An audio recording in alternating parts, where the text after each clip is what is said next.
माननीय स्पीकर साहब, मैं थोड़ा सा इसके बारे में बताना चाहता हूँ। भारत सरकार ने 2009 में निःशुल्क व अनिवार्य बाल शिक्षा अधिकार अधिनियम लेके आए। अब उसमें स्पीकर सर, जो मान्यता प्राप्त प्राइवेट स्कूल हैं, उसमें जो पहली क्लास से या एलकेजी यूकेजी से जहाँ से भी वो स्टार्ट होता है, वहाँ से उसमें एडमिशन का प्रावधान।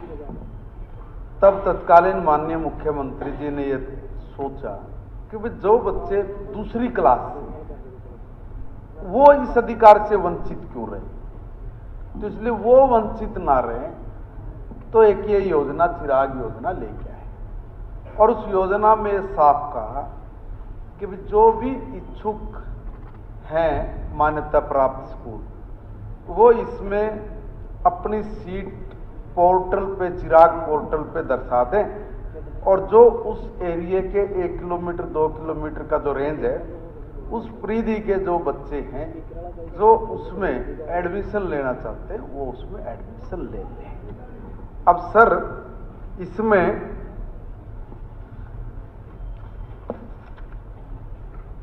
कुछ उनको जो विद्यालय थे उसमें जितने भी बच्चे आए, वो कुल अब तक भी 3281 विद्यार्थी आए। क्योंकि ये ऐसी योजना नहीं है कि आप उसको कोई जबरन करो। जितने भी, फिर रिपीट कर रहा हूं, जितने भी मान्यता प्राप्त स्कूल हैं वो पोर्टल पे दर्शाते हैं कि हमारे यहाँ पे इतनी सीट है, और अगर वो भर जाएं, बच्चे ज्यादा हो जाएं, फिर ड्रा सिस्टम से उन बच्चों को फिर उसमें एडमिशन होता है।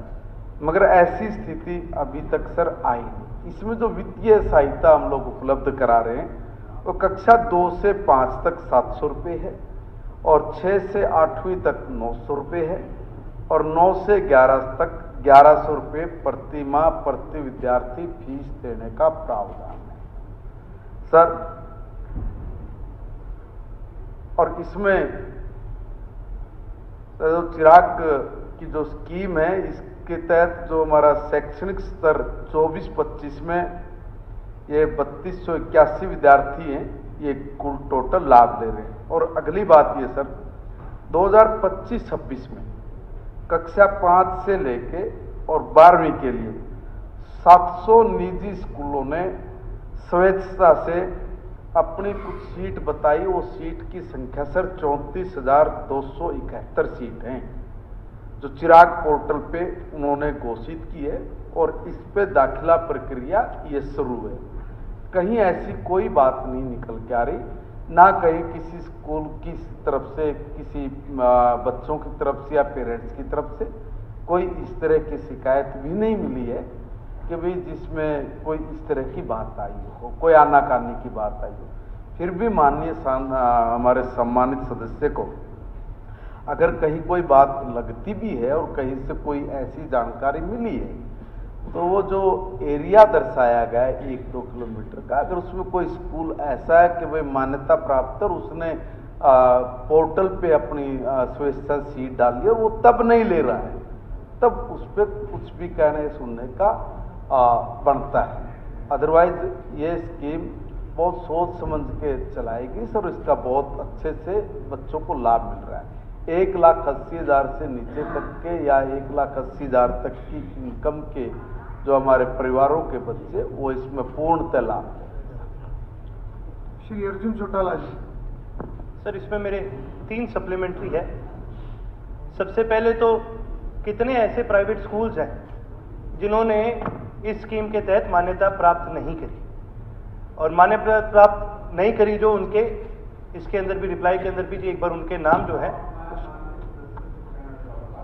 उन्होंने जो पूछा है मैंने बताया है। अभी भी मैंने कहा 700 स्कूल ऐसे हैं मान्यता प्राप्त। देखिए, इसमें हम लोग किसी पे जोर जबरदस्ती नहीं कर सकते। स्वेच्छा से जो स्कूल है वो अपनी सीट दर्शाते हैं, वो सीट भरी जाती है। अगर कहीं सीट खाली है, कहीं कोई एडमिशन देने में तब आनाकानी करता है, तो वो बताएं। मगर ऐसी सरकार के पास कोई भी शिकायत अभी तक उपलब्ध नहीं हुई है।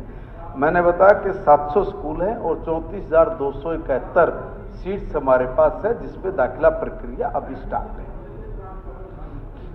जी सर, ये नहीं था मेरा सवाल। मेरा सवाल ये था कि जिन स्कूलों ने मान्यता प्राप्त नहीं करी, जो नहीं दे रहे हैं एडमिशन इस रिगार्ड में, उनकी एक लिस्ट जारी करी जाए, और साथ ही साथ जहां पर एडमिशन्स के लिए इसके अंदर एक बार माननीय मंत्री एक जा- बार वो अपना नहीं, मैं सवाल सारा है, विषय फिर आप इकट्ठा जवाब दे दें।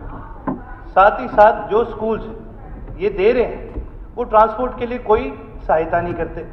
तो यदि कोई ट्रांसपोर्ट के अंदर कोई सहायता का प्रावधान है, क्योंकि बच्चा जी प्राइवेट स्कूल में अगर जा भी रहा है तो उसको आने जाने का तो खर्चा उसको खुद बेयर करना पड़ रहा है, फीस माफ होगी एक अलग चीज़ है, पर उसके अलावा किताबें, स्टेशनरी, ट्रांसपोर्ट, ये बहुत सारी चीज़ें आती है जो वो बच्चा अफोर्ड ही नहीं कर सकता।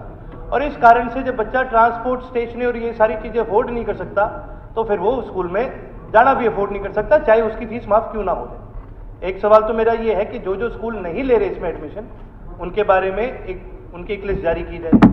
साथ ही साथ मास्टर प्लान के तहत जिन जिन इलाकों में स्कूल बनाने चाहिए थे, जो जगह निर्धारित करी गई थी जहां सरकारी स्कूल बनने चाहिए थे, उनमें से कितनी ऐसी जगह हैं जो मास्टर प्लान बनने के बाद किसी प्राइवेट आदमी को बाद में, चाहे वो ऑक्शन के माध्यम से बेची गई हो, कितनी ऐसी जगह हैं मास्टर प्लान की स्कूल की जगह है जो प्राइवेट इन्वेस्टर्स को, प्राइवेट लोगों को ऑक्शन के जरिए बाद में बेची गई। तीसरी चीज इसके अंदर जी मेरा एक ये सवाल रहेगा कि इसके ऊपर सरकार एक श्वेत पत्र भी जारी करने का काम करे। यदि सरकार की मंशा नहीं है श्वेत पत्र जारी करने की, तो वो अपनी मंशा यहाँ बताने का काम करे। बहुत बहुत धन्यवाद।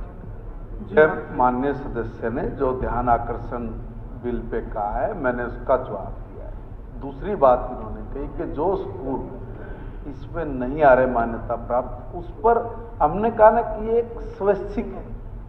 भारत सरकार ने 2009 में जो एक निःशुल्क, मैंने बताया, एक स्कीम जो आई थी, राइट RTI, उसमें के तहत सबके लिए, ये तो माननीय मुख्यमंत्री जी ने ये तत्कालीन ये सोच के स्कीम चलाई थी कि भी जो बच्चे दूसरी क्लास के हैं, जिनको इच्छा है, योग्य है, वो पढ़ना चाहते हैं, उनके लिए एक स्कीम बनाई थी। उसके लिए स्पष्ट तौर पे कहा है कि भाई जो भी कोई विद्यालय मान्यता प्राप्त इस स्कीम में आना चाहता है, वो पोर्टल के ऊपर अपनी सीट दिखा दे। वो दिखा रहे हैं, जो नहीं आना चाह रहे उनको इसके ऊपर प्रेशर नहीं, कोई दबाव नहीं है। दूसरी बात ये, जैसा मेरे सम्मानित साथी ने कहा है कि भाई खर्च पड़ेगा, ट्रांसपोर्टेशन है, दूसरी सब चीजें। सर, इस स्कीम में किलोमीटर तय किया, 1 किलोमीटर तक के दायरे का है, इसलिए कोई दूर से 5 किलोमीटर 7 किलोमीटर से कोई बच्चा इस स्कीम के तहत पढ़ेगा, ऐसी व्यवस्था इसमें नहीं है।